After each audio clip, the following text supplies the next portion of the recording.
আসসালামু আলাইকুম বন্ধুরা, কেমন আছেন? আশা করি ভালো আছেন। আজ আপনাদের জন্য আমাদের ভাটি বাংলা রসুইগড়ে একটি মজাদার রেসিপি নিয়ে চলে আসলাম। দেখেই আপনাদের জিভে জল এসে যাবে। এটা হচ্ছে আমাদের চ্যাপা শুটকির জোড়া। এখানে আমি নিয়েছি চ্যাপা শুটকি বেশি করে, তারপরে নিয়েছি পেঁয়াজ কুচি, রসুন কুচি, টমেটো কুচি, কাঁচামরিচ কুচি এবং হলুদের গুঁড়া, মরিচের গুঁড়া, হালকা ধনিয়া গুঁড়া, লবণ, তেল, পানি।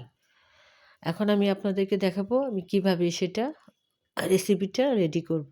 এখানে আমি তেল নিয়েছি, তারপরে আমি তেলটা হালকা গরম হয়ে যাবে, সেখানে আমি দিয়ে দিব রসুন কুচি, পেঁয়াজ কুচি, কাঁচামরিচ কুচি এবং আমি 10 মিনিট অপেক্ষা করব। যখন এটা হালকা বাদামি হয়ে চলে আসবে তখন আমি এখানে মশলা দিয়ে দিব। অবশ্যই আপনারা একটু হালকা বাদামি করে নেবেন এবং 10 মিনিট অপেক্ষা করবেন। এটা যদি একটু ভাজাটা ঠিকমতো না হয় তাহলে পানসা পানসা লাগবে জোড়াটা। জোড়ার স্বাদটাই আসবে, এটা বাদামি হবে এবং এটা যত পেস্ট করবেন একদম পানি থাকবে না, সবটা পানি শুকিয়ে নেবেন, সেটা দিয়ে আপনার জোড়ার স্বাদটা চলে আসবে। তো আপনারা দেখতে থাকুন, আমার সাথেই থাকুন। এই যে আমার হালকা বাদামি হয়ে চলে আসছে। এখন আমি এখানে দিয়ে দিব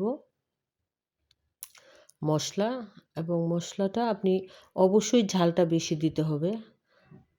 সেটার জন্য আপনার প্রথমে আমি লবণ দিয়ে দিব, তারপরে দিয়ে দিব আমি হলুদের গুঁড়ো, মরিচের গুঁড়ো। লবণটা স্বাদ মতো দিবেন। হলুদের গুঁড়োটা একটু কম দিলেও হবে, কিন্তু মরিচটা একটু বেশি দিতে হবে। চাপা শুটকির জোড়া মানেই একটু জাল জাল হবে এবং কালারটাও সুন্দর হবে।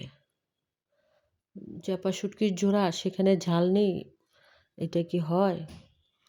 তাই আমি এখানে একটু মরিচের গুঁড়োটা বেশি দিয়ে দিয়েছি।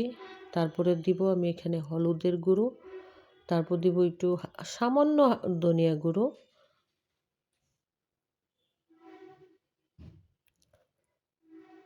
ধনিয়া গুঁড়োটা দেওয়া হয়ে গেছে। এখন আমি হলুদের গুঁড়োটা দিয়ে দিচ্ছি। হলুদের গুঁড়োটাও পরিমাণের চেয়ে একটু কমিয়ে দিব। তারপর আমি একটু হালকা নাড়াচাড়া দিয়ে এখানে পানি দিয়ে দিব। তো টমেটো কুচিটা দেওয়ার পরে পানিটা দিব। যখন পানিটা হালকা একটু শুকিয়ে আসবে তখন আমি এটাকে নাড়াচাড়া করে এবং একটা বড় চামচ, তরকারির চামচ নিয়ে এটাকে পেস্ট করব এবং পেস্ট করাটার মধ্যেই একটু কষ্ট হয়। যদিও কষ্ট হয় কিন্তু খেতে অনেক সুস্বাদু হয়। তো যে কোনো কাজ করার জন্য একটু কষ্ট তো করতেই হবে। এই যে আমার পানি প্রায় শুকিয়ে এসছে।